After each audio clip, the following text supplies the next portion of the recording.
estáis viendo en pantalla. Se trata de Carlos Estella. Hola Carlos, ¿qué tal estás? Hola, ¿qué tal? Buenos días. ¿Qué tal, Javier? Muy buenos días. Bueno, Carlos, eres investigador Bueno, es que eres de la eres de la UAM para empezar, ¿no?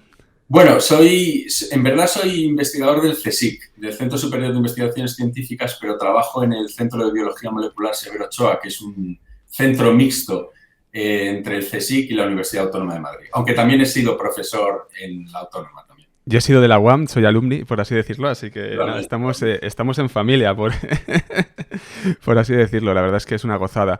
El mundo del marco de la investigación, mira que me da a mí, que yo lo tuve que dejar, pero fíjate, qué mundo apasionante, duro también, como bien sabes, muchas dificultades, pero bueno, hay cosas maravillosas que con los recursos que se tienen, que a veces son limitados, obviamente, y siempre decimos desde el café de la lluvia, sin ciencia no hay futuro, y aún así se consiguen hacer grandes cosas, Carlos, como esta investigación que habéis realizado, en este caso, pues el Centro de Biología Molecular Severo Ochoa, CSIC, ¿verdad? Sí, Sois las dos instituciones, sí, por, Juan. UAM, eso es, que habéis realizado.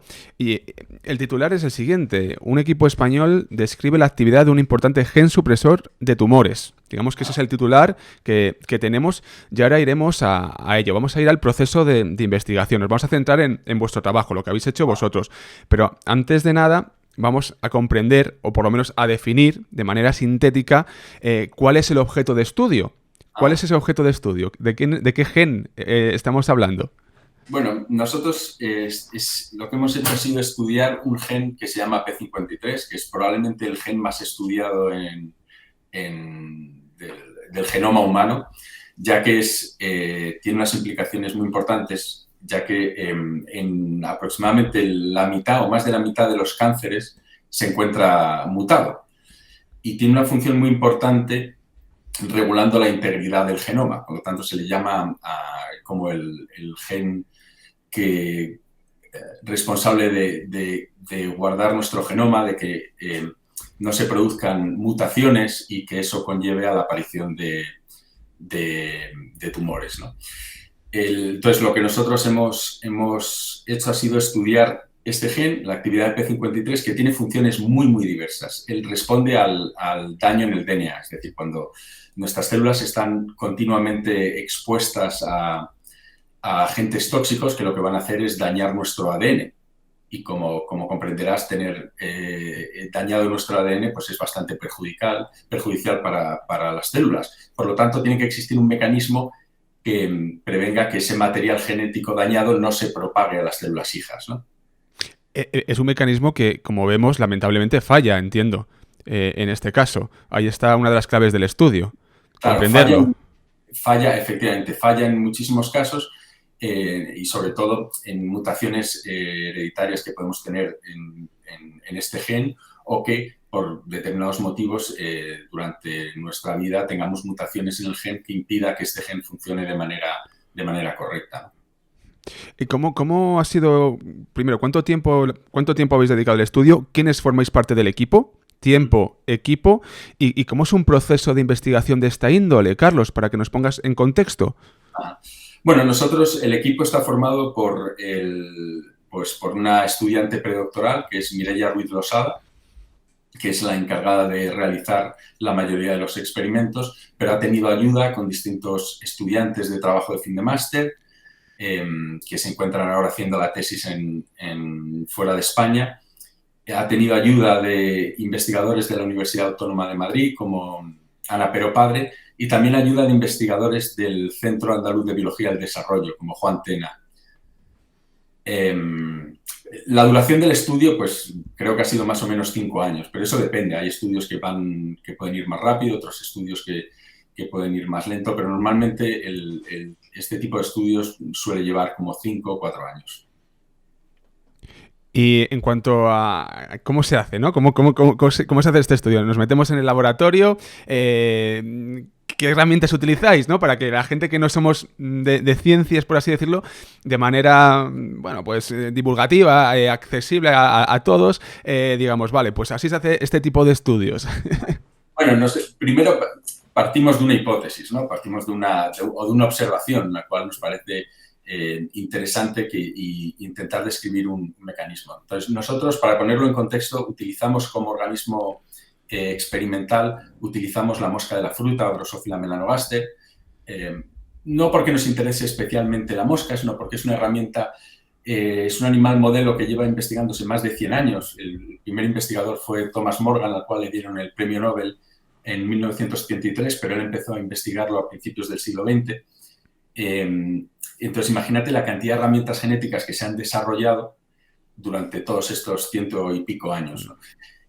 No solo las herramientas genéticas, sino también que es un organismo que tiene muchísima similitud con el ser humano, aunque no lo parezca. Aproximadamente el 66% de los genes que encontramos en la mosca se encuentran en humanos. Y muchos de los procesos que están implicados en el desarrollo, que es lo que nosotros estudiamos, ¿no? La biología del desarrollo de un organismo como la mosca de la fruta, están conservados en vertebrados, en humanos. Muchísimos de los genes que ahora escuchamos que están implicados en distintas patologías en humanos se descubrieron en la mosca. ¿Ok?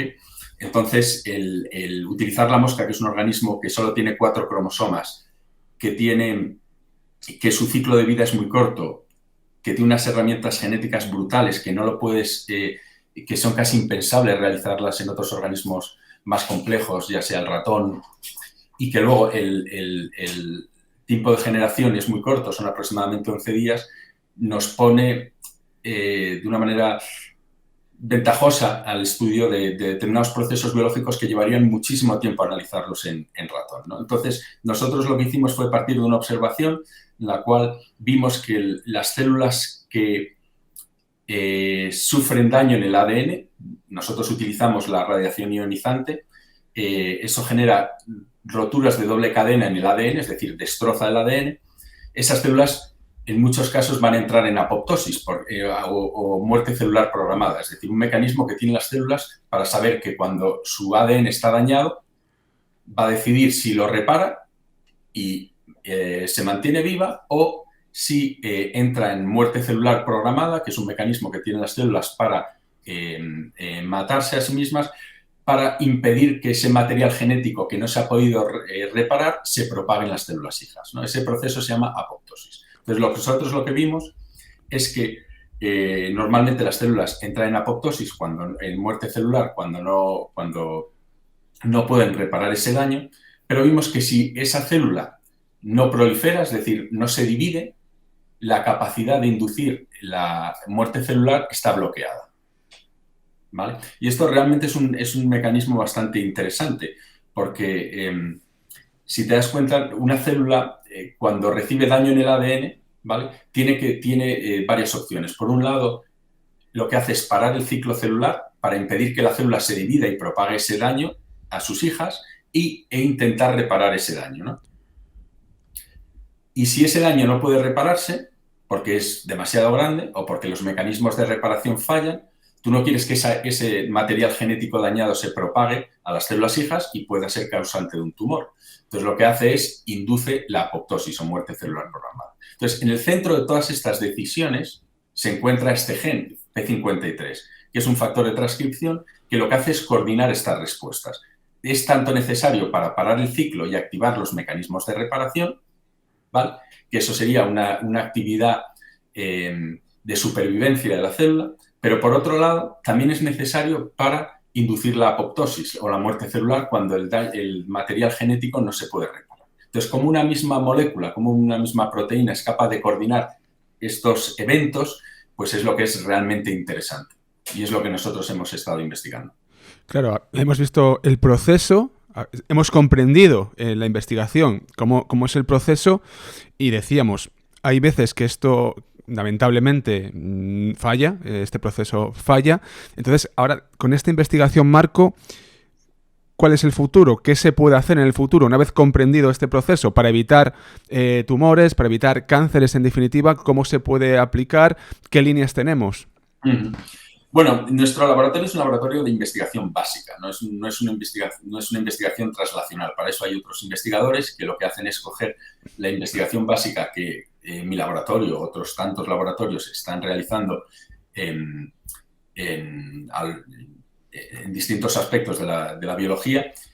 Y lo que nosotros hacemos es describir los mecanismos, lo que ocurre de manera normal durante el desarrollo, ¿no? Cómo las células son capaces de responder a este daño en el DNA, ¿no? Y cómo son capaces de reparar o inducir la muerte. Entonces, ¿cómo esto puede ser utilizado por otros investigadores o terapias? Pues podemos pensar en, por ejemplo, la radioterapia. Sabes que la radioterapia se sigue utilizando desde hace muchísimos años como terapia contra la formación o para eliminar aquellas células dañadas que son tumorales. ¿Cómo las dañamos? Lo que hacemos es inducir la muerte celular, la apoptosis, en esas células que se están dividiendo de manera rápida, ¿no? Es una forma de atacar a las células tumorales. ¿Por qué? Porque se dividen de manera rápida. Entonces, ¿cuál es el problema? Que hay determinados tumores que son insensibles a esta radiación, a esta radioterapia.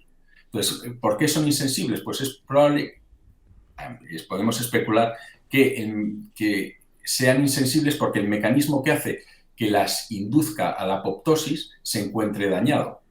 Entonces, el mecanismo que nosotros hemos encontrado, que ha sido un mecanismo molecular que coordina la división celular y la apoptosis, este mecanismo que nosotros hemos descrito puede ser investigado por aquellos otros investigadores como modelo para entender qué tumores pueden ser insensibles a la radioterapia.